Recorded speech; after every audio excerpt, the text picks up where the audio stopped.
शरद पवार भाजपसह जातील असं मला वाटत नाही. धर्मांध शक्तींपासून दूर राहण्याचा विचार यशवंतरावांच्या काळापासून आहे. या विचारापासून पवार दूर जातील असं मला वाटत नाही. संजय राऊतांची प्रतिक्रिया. शरद पवारांचे 5 खासदार फोडा आणि केंद्रात मंत्रिपद घ्या अशी ऑफर अजित पवारांना आज असल्याचा संजय राऊतांचा गौप्यस्फोट.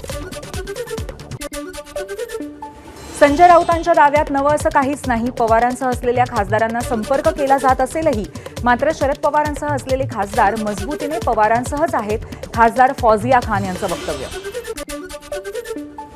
शरद पवारांच्या राष्ट्रवादीचे वरिष्ठ नेते आणि भाजप नेत्यांच्या भेटीच्या बातमीत तथ्य नाही. खासदार बजरंग सोनावणेंची प्रतिक्रिया. आम्ही 8ही खासदार एकसंध. सोनावणेंचं वक्तव्य.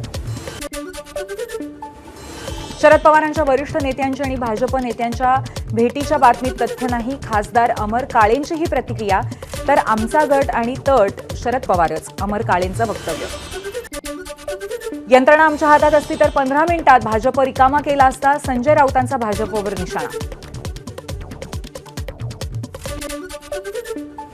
उद्धव ठाकरे आज दुपारी पत्रकार परिषद घेणार. मातोश्रीवर ठाकरे दुपारी पत्रकारांशी संवाद साधणार. शिवसेनेचं खाते वाटप पूर्ण. शिवसेनेला नगरविकास खातं मिळणार. सूत्रांची माहिती. 14 डिसेंबरला शपथविधी होणार हे जवळपास निश्चित. मंत्रिमंडळ विस्ताराआधी आसपास रुग्णवाहिका ठेवा. अनेकांना धक्के बसतील. संजय राऊतांचा टोला.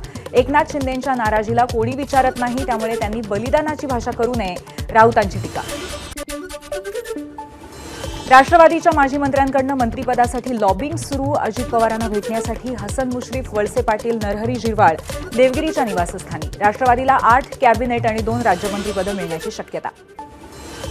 विधानसभेतल्या गटनेता निवडीसाठी 17 डिसेंबरला काँग्रेसची बैठक. काँग्रेस प्रभारी रमेश चेन्नीथलांच्या उपस्थितीत नागपूरमध्ये आमदारांच्या बैठकीचं आयोजन.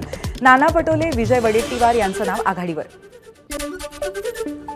हिवाळी अधिवेशनासाठी नागपूरमध्ये सरकारी यंत्रणा सज्ज. सार्वजनिक बांधकाम विभाग, पोलीस प्रशासन, विधान भवन अधीक्षक घेत आहेत तयारीचा अंतिम आढावा. हिवाळी अधिवेशनामध्ये महिला आमदारांसाठी चोख सुरक्षा व्यवस्था. 21 महिला आमदारांसाठी आमदार निवासातील एक संपूर्ण माळा राखीव. मस्साजोगच्या सरपंच हत्येचा तपास सीआयडीकडे वर्ग.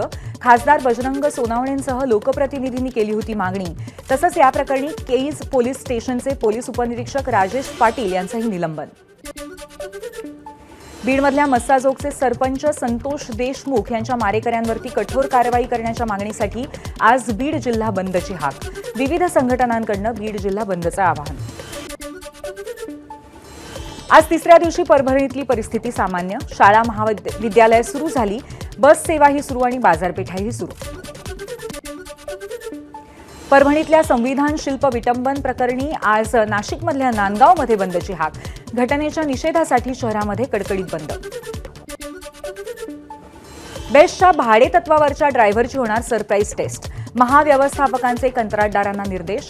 कोणत्याही ठिकाणी बस थांबवून ही टेस्ट करण्यात येईल. यासाठी अधिकाऱ्यांची टीम तैनात. मुंबईत आजपासून जागतिक हिंदू आर्थिक परिषदेचं आयोजन. मुख्यमंत्री देवेंद्र फडणवीसांच्या हस्ते उद्घाटन. नवाब मलिकान विरोधातला प्रकरणाचा तपास 4 आठवड्यात पूर्ण करू. मुंबई पोलिसांची हायकोर्टात हमी. अॅट्रॉसिटी गुन्ह्यात कारवाई का नाही? समीर वानखेडेंचा याचिकेद्वारे सवाल.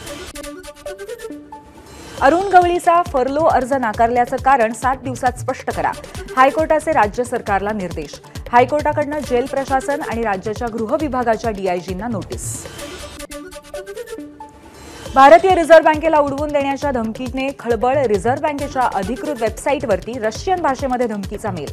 रमाबाई मार्ग पोलीस ठाण्यामध्ये गुन्हा दाखल. एबीपी माझा, उघडा डोळे बघा नीट.